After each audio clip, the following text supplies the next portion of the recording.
Chapter 17. The anesthetic had taken effect and Dale was making the first incision when we heard a shout and a thud drift in from outside.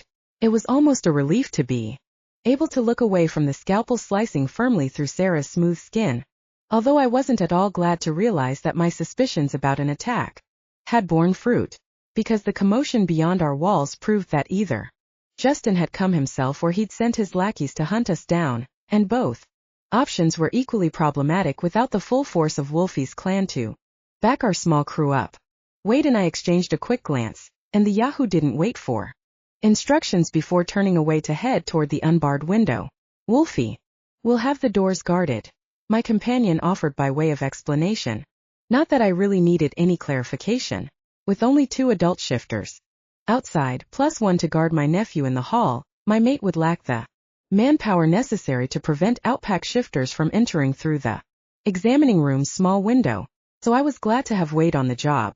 Accepting the Yahoo's plan with a quick nod, I patted Sarah's hand one last time and then cracked open the door to check on the other innocent under my charge, my nephew. I wasn't surprised to find the 14-year-old and his cousin once removed waiting just outside the examining room, but I was taken aback by the firmness of David's hand on the kid's shoulder. Can you take him? My cousin asked before I had time to speak, and I could tell that David itched to join in the fighting that we could all hear filtering in from outside the clinic's walls. Of course, I answered. Traumatizing Keith with images of C-sections was beside the point now that Wolfie required every bit of manpower that he could muster, and it made sense to concentrate our weakest members into one room. David had clearly come to the same conclusion because he was gone before I'd even finished my words, the werewolf's clothes dropping to the floor as he shifted midair, then his animal form wriggling with skilled intent out of the tangled fabric in order to hit the ground running. I could hear the shifter growling as soon as he rounded the bend, and I guessed that Wolfie was already making a stand in front of the main door, just out of sight around the corner. I just hoped that the forces arrayed against our pared-down pack weren't too overwhelming and that 3 top fighters would be enough to keep Justin's pack outside the clinic's walls. My wolf and I wanted to follow our cousin and balance the odds just a little more. And so, apparently did my nephew. I could help, Keith offered once. He saw that my attention had turned in his direction, and I realized now why David had been holding so firmly onto the boy's shoulder. I couldn't tell if Keith was simply itching to experience his first battle as a werewolf or whether the kid honestly wanted to be of assistance, but either way my nephew was far too young to risk to Justin's non-existent mercy. And you will help, Dale answered before I could come up with a firm but kind reply. My brother-in-law spoke without turning around, his hand still calmly drawing the scalpel across Sarah's belly, but it was clear that the doctor was dividing his attention between his patient and the altercation outside. I need another set of hands to hold up this layer of skin, Keith's father continued. And you are it. No way, my nephew whined, averting his eyes quickly from the naked woman displayed on the operating table in front of us. The boy had been willing to shed blood just a moment earlier, but I could tell that this wasn't the kind of ichor that the 14-year-old wanted to see. Aunt Tara can do it. Look, I'll just go sit over here in the corner out of the way. My nephew started to suit action to words, but his father's voice cracked out a command that stopped the kid in his tracks. Keith, Dale said, his voice almost approaching the intensity levels of an alpha werewolf and definitely capturing the attention of his wayward son. How had I not realized my brother-in-law possessed this level of command when he was vainly begging his only offspring to eat his vegetables a few months prior? Perhaps Dale had simply been biding his time then, waiting until he really needed his son to obey. Whatever the reason, every eye in the room now met the doctor's as he took his son to task. This isn't a game, my brother-in-law continued. Everyone here needs to pull their own weight. Wade will guard the window, Tara will guard the door, and you will help me with the miracle of life, delivering a new baby into this world. The doctor's voice slowly eased as his unaccustomed rant wound down, and I could tell that my brother-in-law really did consider Sarah's child to be a miracle, even if the baby was going to come out sporting a tail and fur instead of human features. Among shifters, bloodlings weren't really considered sentient until they made their first shift to stand two-legged around Keith's age, and my heart warmed yet further to think that my kind Hearted brother-in-law was able to make that distinction now, having never even seen a bloodling baby in real life. I just hoped that the rest of our clan could do the same, and that we'd be able to provide Sarah's baby with the type of care that our own bloodling Alpha had basked in at the hands of his adopted mother and milk brother. Because whether or not Sarah survived this difficult pregnancy, the teenage pack princess would definitely require the help of a village if she wanted her bloodling child to survive and thrive. And it looked like our pack was going to be that village whether we wanted to be or not. Tara, will you show Keith how to scrub up and find some gloves? Dale asked. Now, bringing my attention back to the present, the doctor was using his fingers to expand the scalpel's cut, ripping the flesh on Sarah's stomach apart and creating a gaping hole that exposed the bulging membrane underneath. I winced before looking away. Like any shifter, I'd butchered my share of chickens and deer over the last couple of decades, and I was startled to find my brother-in-law's gesture so familiar. Startled and sickened. Good thing Keith was going to be the doctor's assistant and not me. So I was quick to escape the operating arena after demonstrating the same hand-washing procedure that Dale had explained to me, but I paused when my gaze passed over Sarah's face. The girl couldn't have felt any pain, but she still flinched as Dale's fingers widened the hole above her gut, and I couldn't resist taking the patient's hand and trying to think of a way to bring her a modicum of comfort. Do you want me to rig some sort of a sheet between you and Dale so you can't see what's happening? I asked the girl, quietly, pretty sure that, had we been in a proper hospital, the patient wouldn't have been able to observe the doctor ripping his way into her womb. But Sarah simply shook her head, and after a moment, when the sounds of fighting seemed to be growing yet closer, I headed back toward my post. Despite his initial squeamishness, Keith turned out to be an able assistant. My nephew might have been part werewolf, but Dale's blood also flowed quite strongly through his veins, and the kid's hands didn't shake as he used tweezers to pull upwards on a membrane, allowing his father to slice through the proffered layer without touching the baby that lay underneath. I was also surprised by the relative paucity of blood, at least until I noticed that Dale had handed his son a suction tube that removed the liquid as soon as it pooled. On the surface, an ambidextrous and unsqueamish assistant, perhaps Keith had a future as the nation's first shifter doctor. Tara. Wade's quiet voice returned my attention to the window, which had previously been a reflective mirror against the night. But now a light was approaching, along with the sound of voices, and Wade was swiftly but calmly stripping out of his clothes in preparation for a shift. I responded by locking the door behind me and hurrying to the Yahoo's side, but not before I heard Keith gasp and saw the furry nose of a living bloodling poke through the hole in Sarah's belly. I was as amazed by the wolf pup's birth as Keith was, but there was no time for awe. Instead, Wade and I had mere seconds to confer before the enemy was upon us. Priorities, Wade said, the fast approach of our opponents, eliminating complete sentences from his repertoire. Then before I could answer, the younger shifter continued talking, making it clear that he had been given his marching orders from Wolfie at an earlier date. The baby is number one priority, then Keith, then Dale, the Yahoo said quickly. Then Sarah, I agreed, working my way down my mental list of the room's inhabitants from least to most able to defend themselves. Although the pack princess currently sported a gaping hole in her abdomen, I hoped that her ex-mate wouldn't be interested in spilling the girl's blood, and I knew that she was better able to hold off the invaders than either Keith or Dale might be.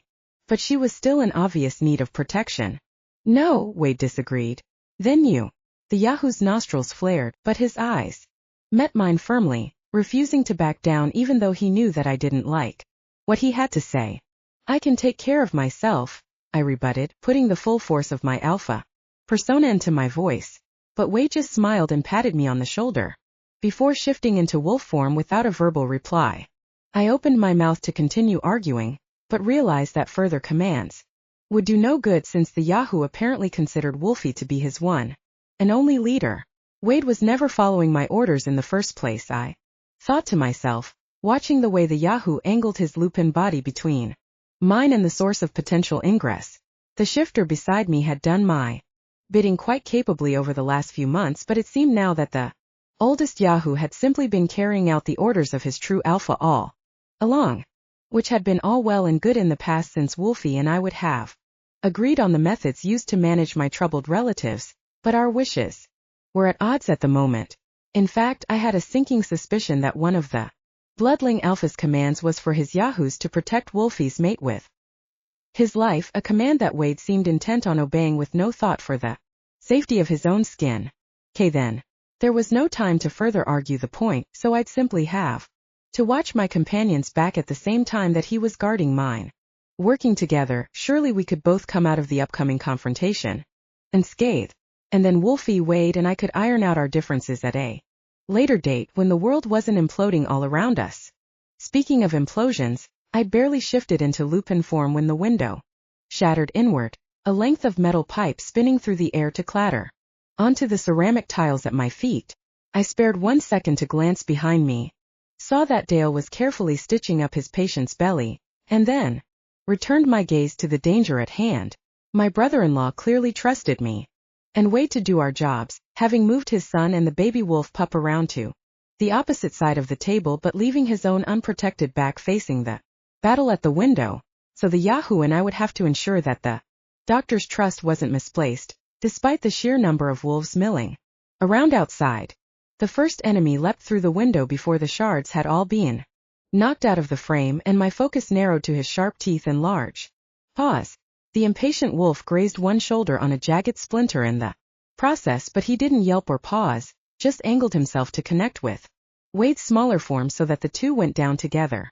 The combatants tumbled across the floor, paws sliding on tile as each attempted to gain a foothold that would allow him an advantage, and I itched to come to the Yahoo's aid.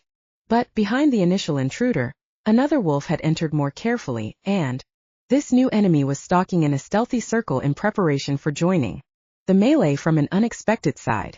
As the second wolf angled in my direction, he briefly glanced at my face, then dismissed me as he came to the obvious conclusion that a female shifter, even in lupin form, was no threat. His erroneous assumption gave me the opening. I needed to lunge forward and bite down hard on one hind leg, catching the second invader before he could tag team Wade's opponent. The stranger yelped and whirled as he felt my teeth bite closed, but I held tight, not relenting, until I heard bone snap beneath my jaws. Then, while my adversary was paralyzed by the sudden agony of a broken bone, I released my hold and pivoted in a tight circle to latch onto his throat. This was the technique that my father had used to vanquish me a few weeks prior, and I now understood the heady power of having another werewolf entirely at my mercy. Unlike my father, though, I would gladly have let the shifter beneath me escape if I thought he would scamper away, tail between his legs. I didn't want my first shifter kill to occur right now, in front of my 14-year-old nephew. In fact, I'd be quite happy if my first shifter kill never occurred at all. But there was no time for mercy. Instead, I bit down as hard as I could, salty blood flooding my mouth as the other werewolf spasmed beneath my hold. Then I shook my head from side to side, tearing my opponent's throat wide open and splattering red liquid across the clinic's clean tiles. Despite my previous worries about my lupin half's bloodthirsty nature, it was my human side who was firmly in control at this moment, and I could tell that my wolf was sickened by the sight. Stop, she told me, but I had no experience killing another shifter and was afraid to let go. In fact, I might have stood like that for hours had I not smelled a depressingly familiar scent and heard my nephew's sudden exclamation from the other side of the room. Looking up at last, the aroma of gunmetal and the smiling face of my mate's brother struck me at the same moment. Justin was holding the already bloody scalpel to my terrified nephew's throat, and nearby both my brother-in-law and the bloodling pup were lying alive but dazed at the alpha's feet. I whimpered, knowing that I'd been too slow to protect the innocents who had been placed into my care, and the bloodling mewled a thready reply. But Justin wasn't paying any attention to either me or to his child. Instead, the invading alpha merely nodded over my head, and in response another gasp was picked up by my opposite ear at the same time that agony churned through my gut. This intonation sounded so much like the last breath of the shifter, who still lay beneath me, that my feet froze to the ground, my entire body fighting against the most likely explanation for the sound and for my own internal pain. Too late, my wolf sighed, her voice nearly silent even within my own mind. But I refused to believe the evidence of our own ears. Surely my wolf and I were both wrong, and instead Wade had managed to escape the wolves who poured through the window in their leader's wake. Even now the eldest Yahoo must be biting through one of the enemy's throats, and soon the Yahoo would spring to my side to obey his alpha's command. Together Wade and I would take Justin down before the enemy alpha could harm one hair on my nephew's head, and everyone I cared about would leave this room in one piece. But I knew in my heart that the odds had been stacked too firmly against my companion. So, when I was finally able to crane my neck around to look in the other direction, I wasn't at all surprised to see Wade's lupin form slumping to the floor. I wasn't at all surprised. But when the last spark of life fled from the Yahoo's eyes, I knew that I'd never be able to forgive myself for the way Wade had succeeded in achieving his goal. The young werewolf had triumphed all the way to death, while I had once again failed to protect a shifter who I considered to be under my care. Chapter 18. Is my mate ready to go yet? Justin asked, ignoring the rest of us in order to turn toward the human doctor whom he had knocked across the room mere moments before. Dale was too tongue-tied to reply, but Sarah answered for him, wordlessly picking herself up off the table, then shifting into lupin form. The moment her feet hit the ground, I fully expected the pack princess to leap toward her ex-mate with fangs bared. As soon as she was standing on 4 paws, or at least to pick up the bloodling that had fallen out of Keith's arms and tumbled to the ground at his feet. After all, how could a mother ignore the tiny pup that was mewling loudly on the ground, begging for her attention? But instead the bloodling caught the ear of its father instead, whose foot struck out, knocking the baby wolf out of his way.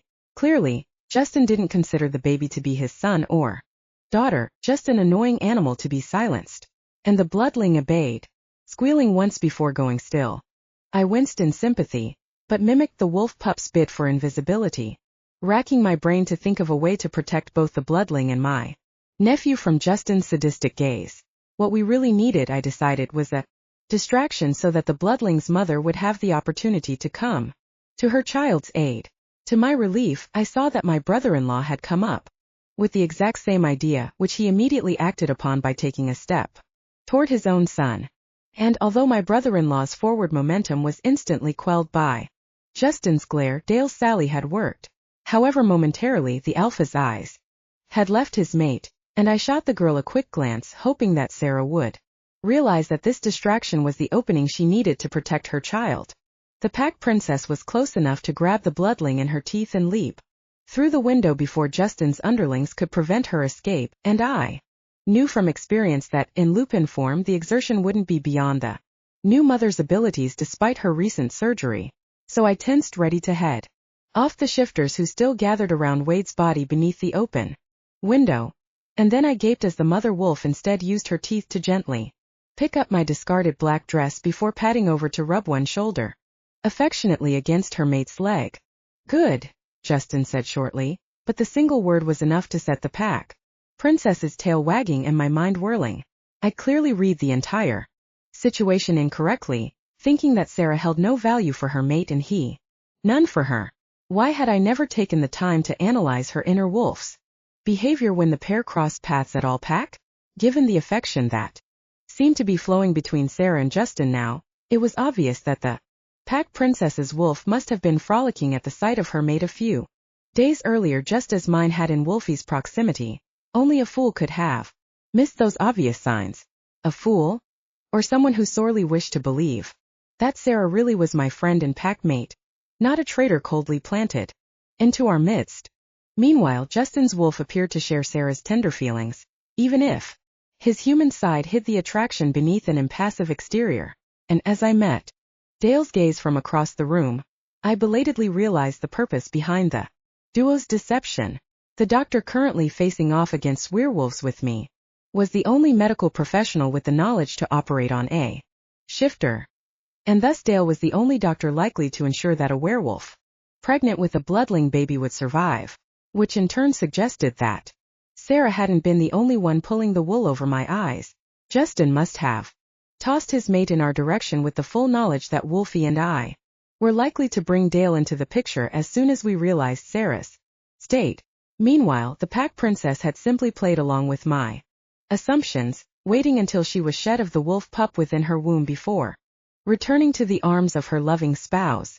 Well, loving might have been an overstatement, but after pulling my nephew Alongside him as he edged his way to the window, Justin did bark at his underlings until several turned two-legged and carefully lifted the pack princess out of the room. The others soon followed in her wake, and then Justin was the final invader remaining inside the clinic. My nephew clutched in one strong arm to ensure the alpha's own safe escape. Only then did Justin deign to meet my eyes, the grin that reminded me so much of my mate spreading across his equally handsome face. You really shouldn't play games that you can't win, Wolfie's brother said after a long gloating pause.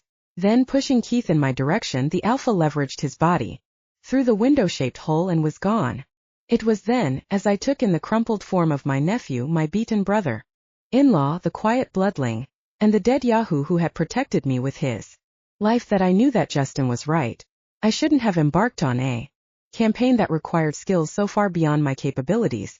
When it came right down to it, Justin had played me as easily as my father had, and both times the opposing alpha had won. Wade is dead, I greeted my mate, barely able to speak the words as Wolfie came down the hallway at a run. And I might as well have killed him myself, I finished silently. There was no breathing room to castigate myself in public, though not when our few remaining pack mates required the support of a strong leader to raise their flagging spirits and to tend to their wounds. But it was hard to stand tall when my own weakness had been the cause of Justin's escape, and of the death of a shifter under my care. At least Wade appeared to have been the only casualty. Behind Wolfie, David was pressing his shirt into a large gash that cut across Blaze's ribs, but both shifters were walking easily, so I quickly dismissed them from my attention. Meanwhile, the tiny wolf pup that I'd scooped up moments earlier was gnawing at my finger with needle teeth, and both Keith and his father were standing unharmed at my back, but even the bloodling's furry warmth couldn't make up for the loss of the Yahoo who had stood so staunchly by my side, and whom I'd been unable to save. And Sarah? Wolfie asked simply in lieu of a greeting or a remark on his Yahoo's demise. My mate took in the blood-stained floor, the two dead wolves, and the room's living inhabitants at a glance, and I couldn't tell by his tone whether or not he blamed me for the Yahoo's death. There was no criticism or grief in Wolfie's voice at all. In fact, instead of focusing on the past, my mate's wolf was completely unified with his human mind as the duo thought 3 steps ahead in order to win a game that had not yet entirely played out. Gone, Dale answered when I seemed unable to force words out of my constricted throat. The doctor motioned for Blaze to hop up on his examining table, and the human quickly began stitching the shifter's wound without benefit of anesthetic. Unlike me, my brother-in-law had realized that none of us had time to fall apart. We would need to take full advantage of the current lull if we wanted to reach Haven in time to throw in our lot with the other members of our pack. So the doctor stitched, and then, turning to open another cabinet, pulled out baby formula and a bottle, which he pressed into my shaking hands. Well, if my human brother-in-law was able to keep it together in the face of a werewolf battle, then I could do no less. So I squashed my guilt and grief, swallowed hard to force incipient tears down my throat, and then I finally told Wolfie what had occurred in as few words as possible, because if I couldn't protect the werewolves in my care, then at least I could give all the facts to someone who would be able to do the job properly. As Wolfie and I conversed quietly, Blaze and David were lifting Wade's still form in preparation for evacuating from the room, and I followed their lead by putting my hands to use as well, fumbling with the baby bottle until I could raise the nutritious liquid to the pup's lips. Despite the formula's cold temperature, the bloodling accepted the nipple and sucked greedily, relaxing into my arms, and even though I wanted to hate this peppermint, needle-scented bundle as much as I now hated its mother, I knew I didn't have that kind of malice within me. So instead of leaving the bloodling to perish, as Justin would have, I just hugged the pup close to my naked chest, and Wolfie took a precious second away from our departure preparations in order to pull both of us deeper into his arms. But there was no time to wallow in emotions. You'll come with us? My mate asked the sole human present once our small crew had gathered everything we'd entered with. Everything plus one newborn wolf pup. The bloodling alpha was giving my brother-in-law the benefit of a request rather than a command, although we all knew that there was no other way that Dale could keep himself and his son safe alone, and the doctor thanked Wolfie for the courtesy with one smile and a nod.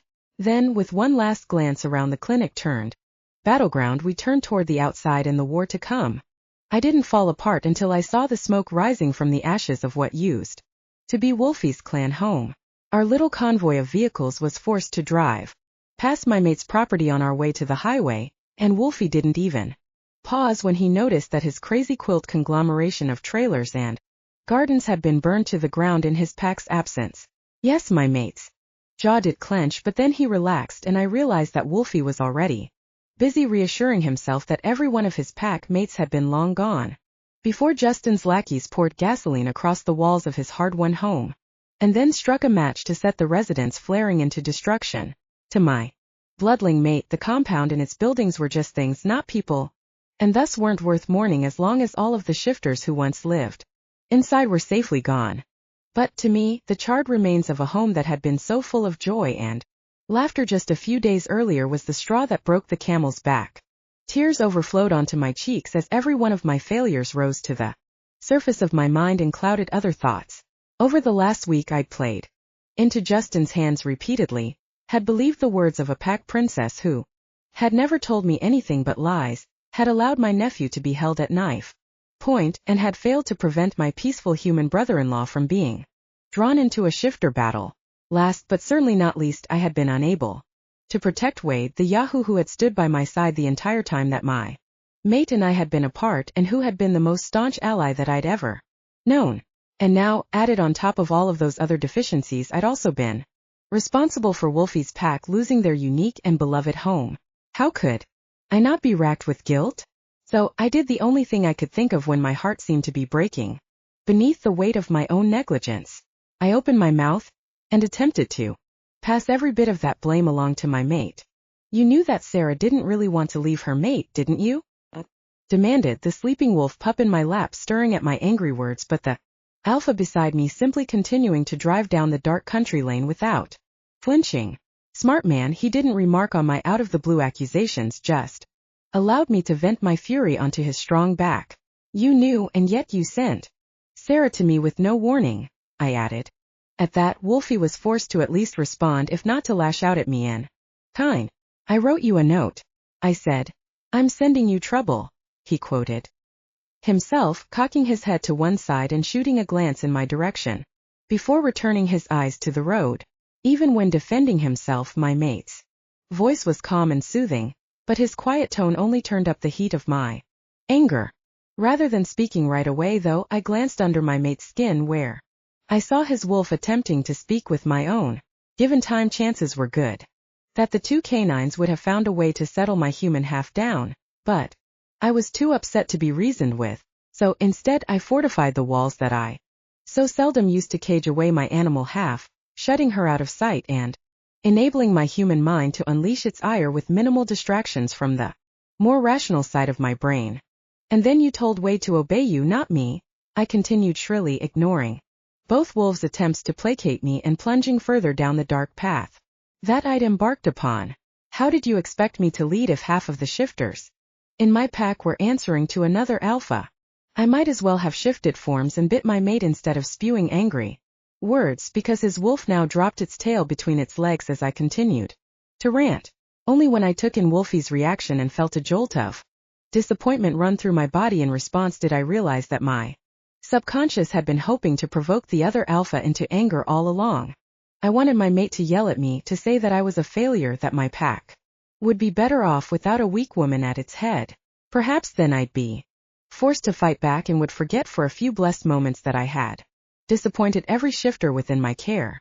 But while I'd sought anger, my mate instead offered sympathy. Wolfie dropped one large hand off the steering wheel, allowing his palm to settle atop my thigh, and the warmth of his touch made my nearly squelched tears flow faster. You're right, the bloodling alpha said simply.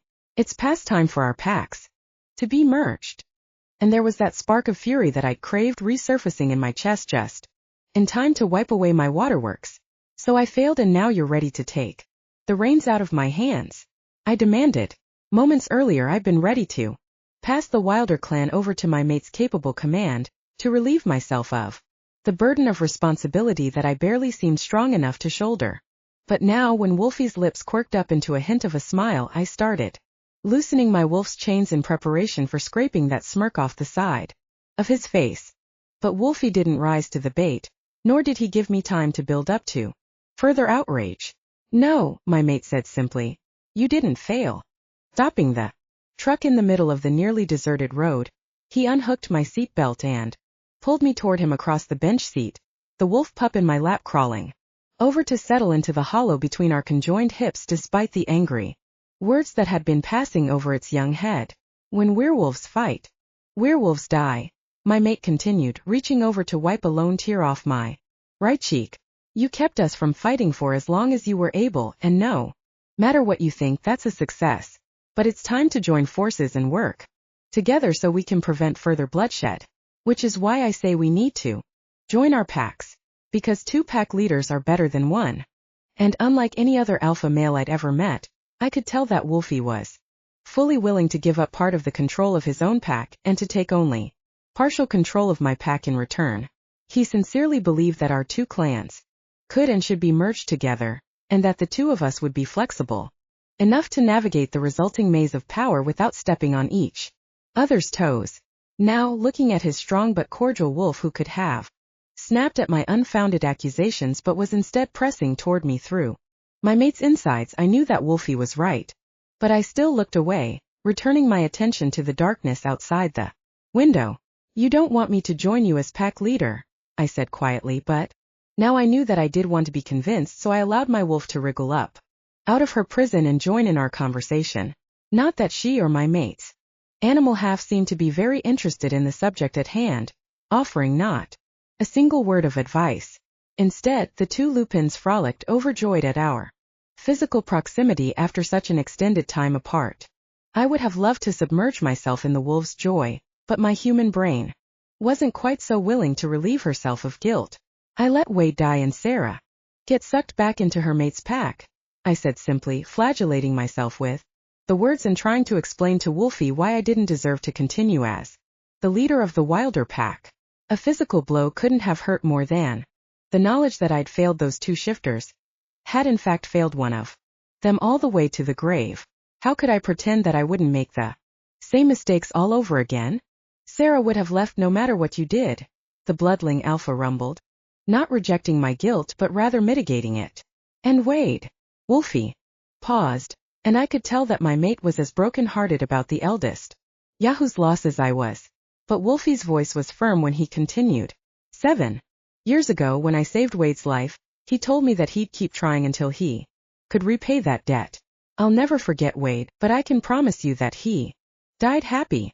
So when a younger Yahoo beeped his horn impatiently from the car behind us, I was forced to accept Wolfie's absolution.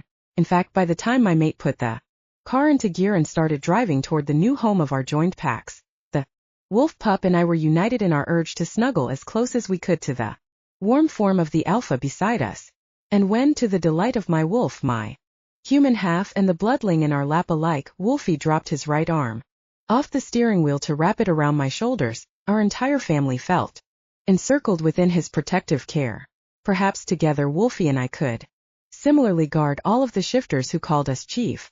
Dropping my head onto my mate's chest and closing my eyes, I relaxed at last, into the belief that every part of the pack of my heart might soon be united.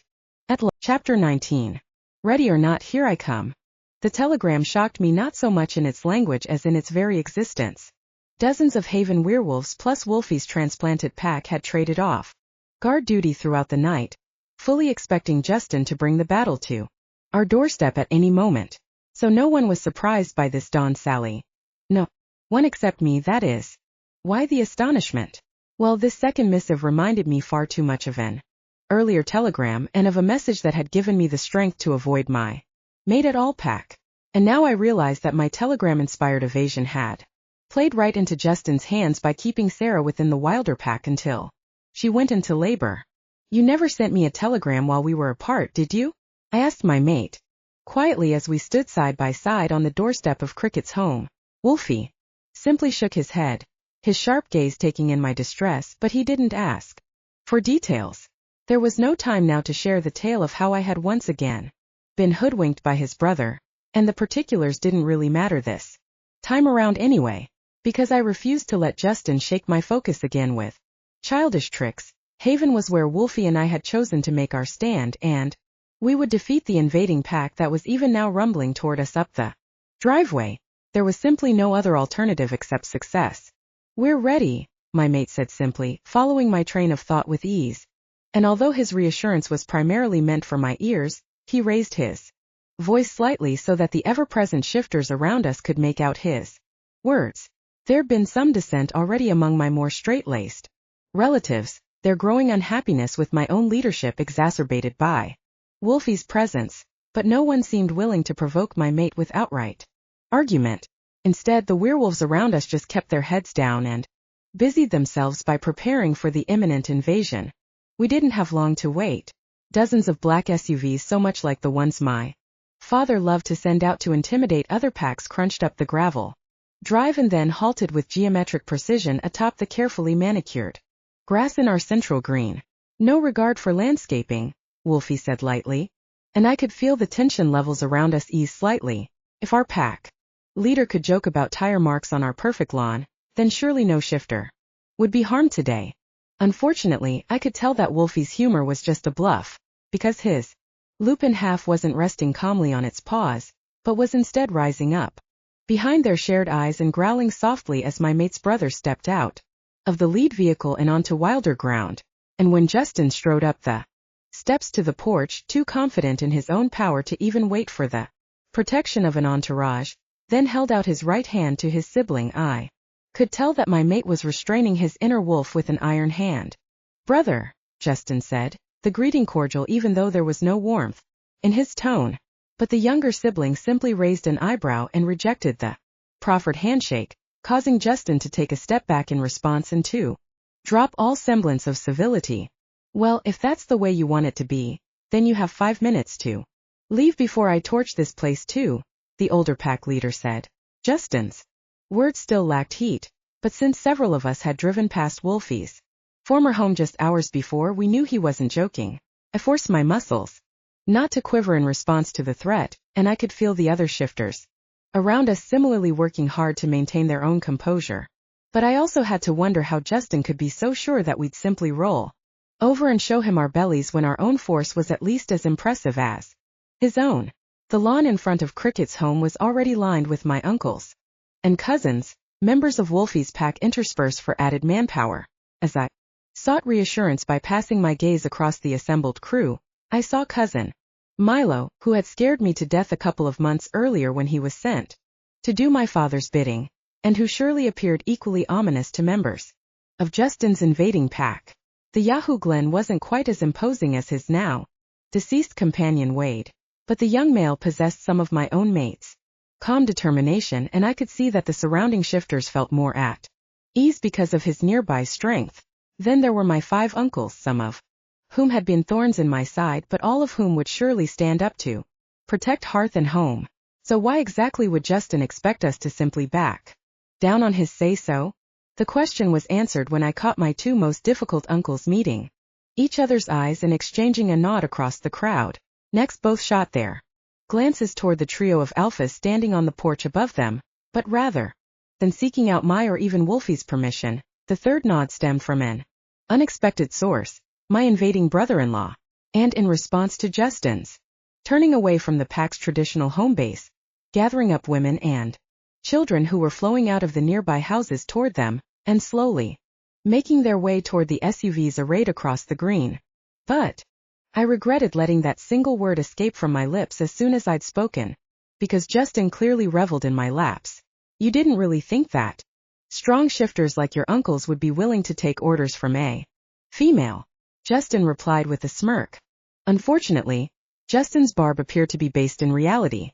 The lawn in front of Cricket's home, which had been packed with shifter bodies mere moments earlier, was already emptying out as nearly every wilder who had remained behind during Wolfie's and my clan separation peeled away. To add insult to injury, the presence of packed bags in the hands of the traders' families further proved that this desertion wasn't a spur-of-the-moment decision. Instead, my relatives had been planning to flee Haven like rats from a sinking ship, and there was nothing to do but watch as the shifters whom I had striven so hard to support left me for a more powerful pack leader and a more traditional pack. Not everyone fled from confrontation, though. No member of Wolfie's pack of course would dream of betraying his alpha, and my cousin David stood firm beside the Yahoo who had transformed from rival to companion at arms in a matter of hours. In addition, several of the young adult wilders who had spent recent weeks in my mate's pack also remained behind.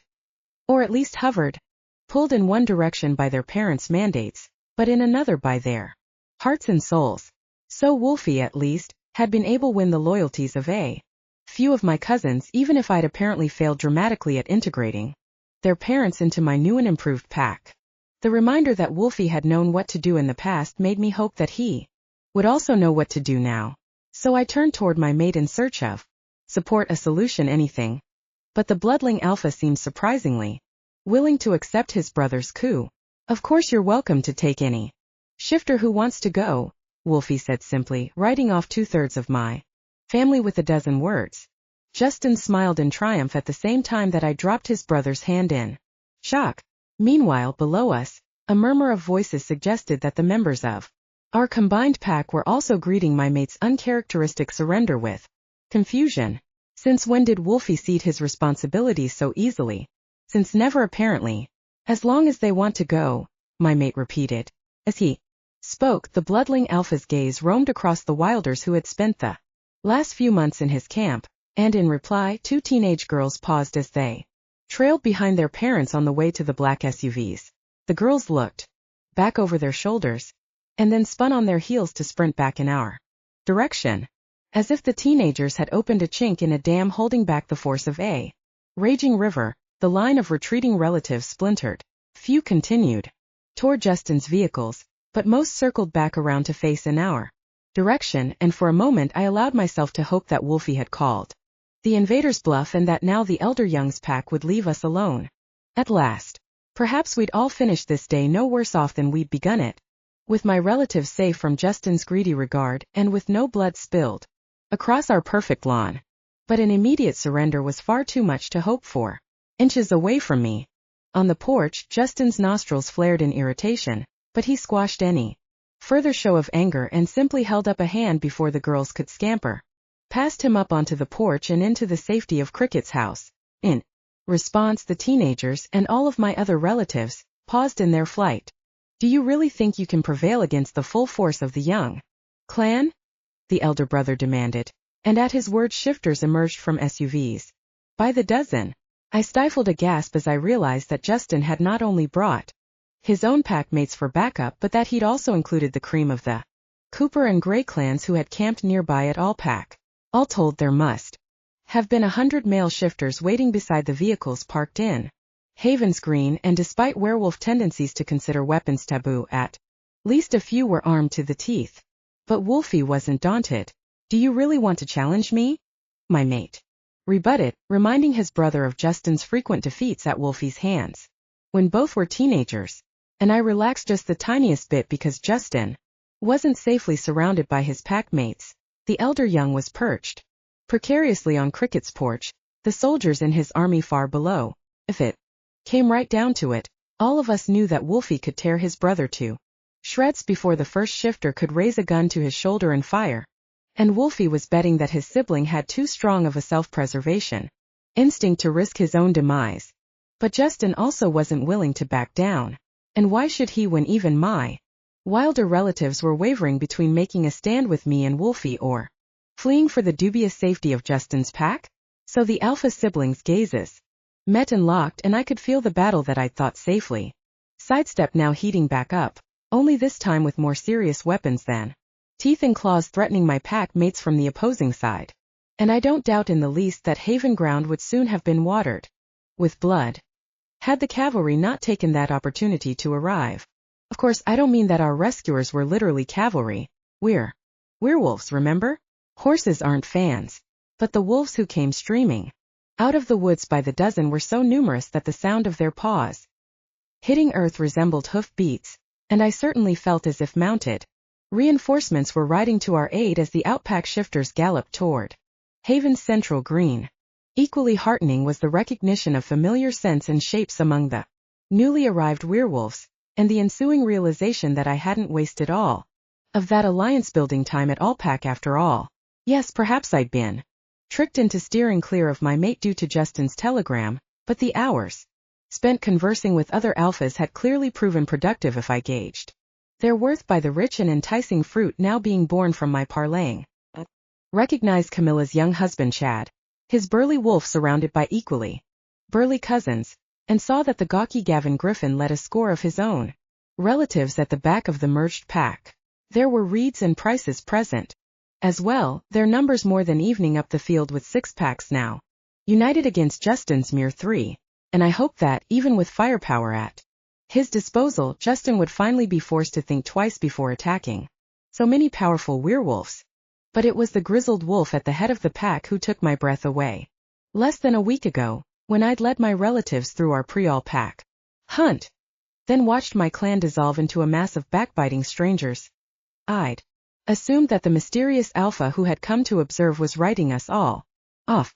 Surely Thomas Bell had dismissed me as beneath his concern and had chosen to ally with Wolfie's brother instead once he saw how tenuous my hold over the Wilders had become. That was, if the loner felt called to throw in his lot with any pack at all. But once again I'd been wrong. Luckily being wrong had never felt so right. Thomas Bell, I asked in disbelief.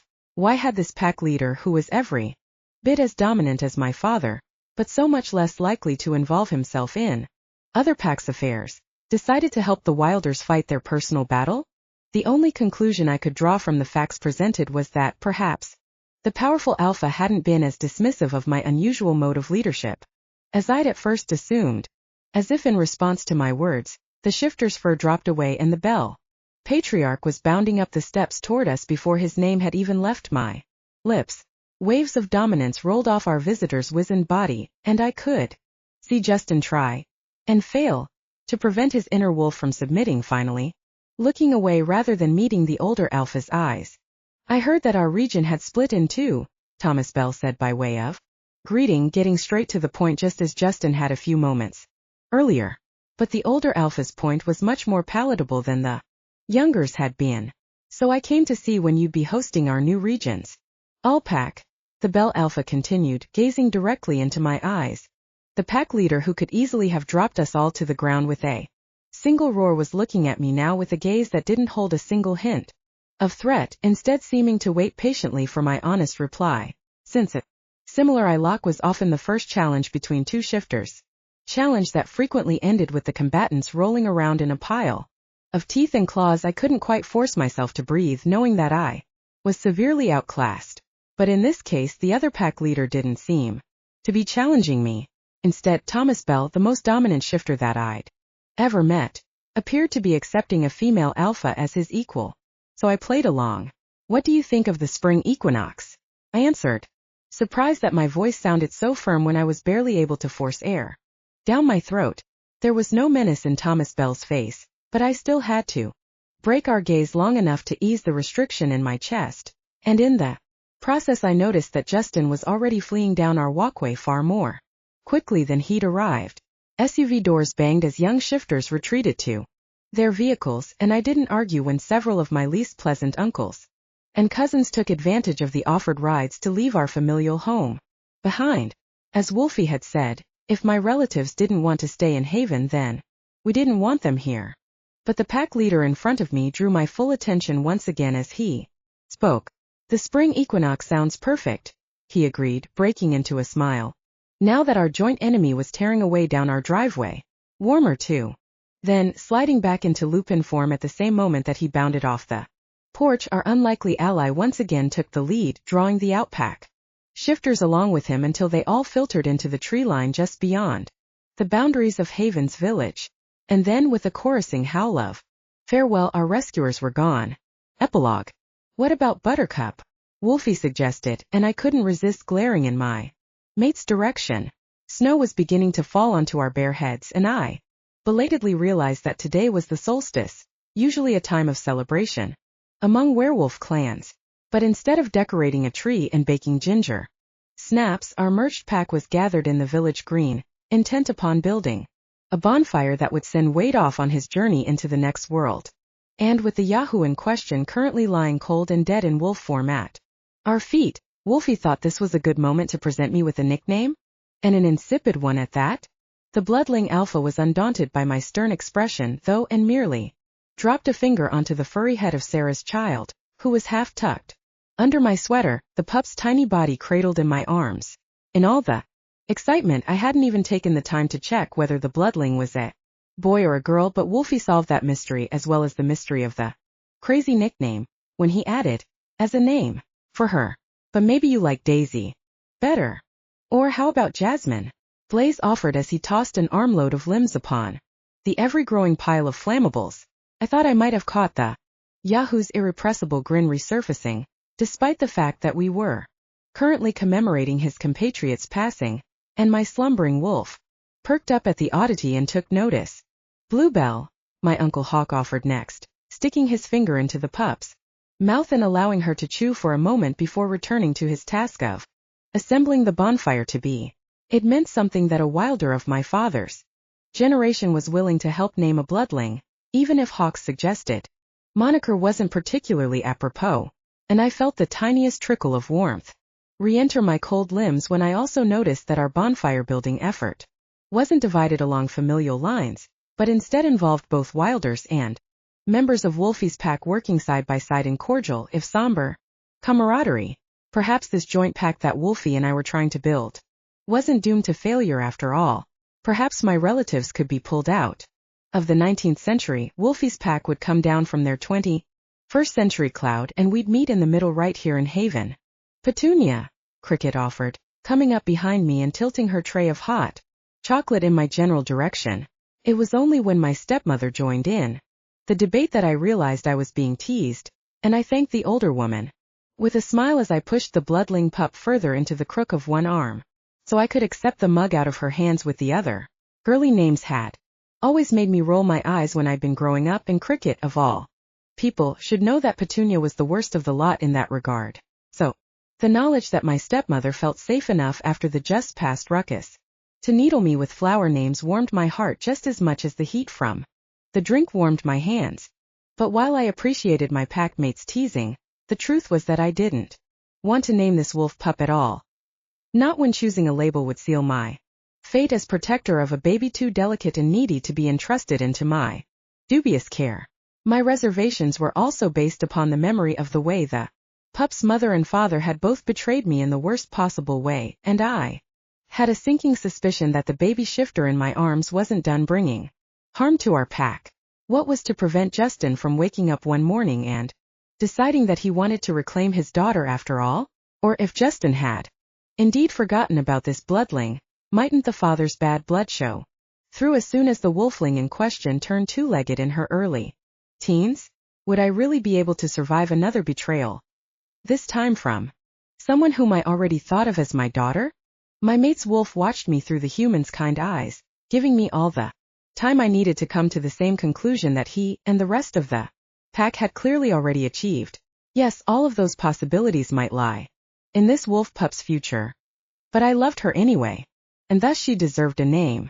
But not a girly name, I rebutted, holding the bloodling up to face the assembled shifters, one hand under each tiny armpit as she dangled in the cold solstice air.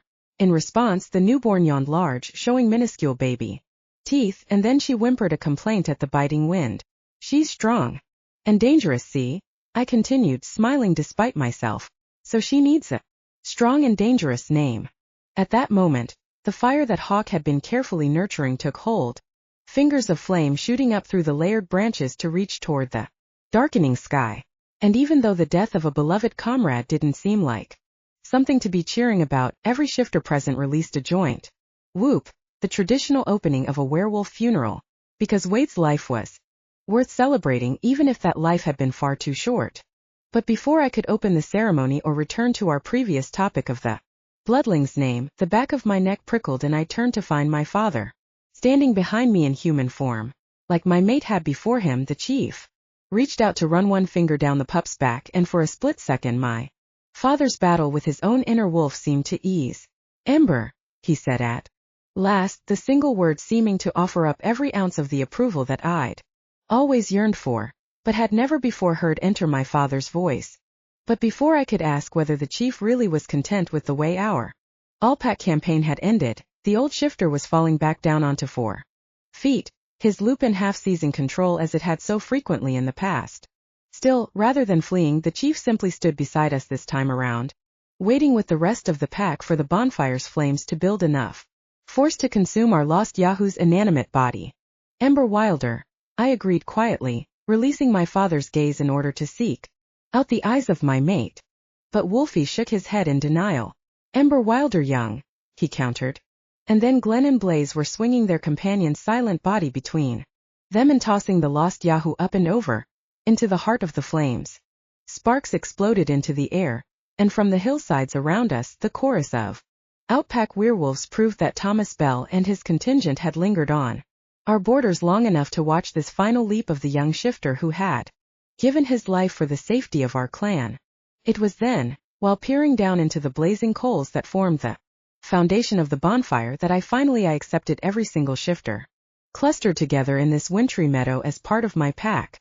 Scary cousin. Drew, I'd love him if I had to, just as much as I loved the intrepid one in fact, who had been dragging firewood out of the forest for hours despite her injured arm. I would love the Wilders, the Yahoos, my mate. And even little Ember, who had snuggled her way back down beneath my sweater to lie warm against my breast. Because it didn't matter where the bloodling had come from. She was here now. And like all of the other werewolves around us, Ember was packed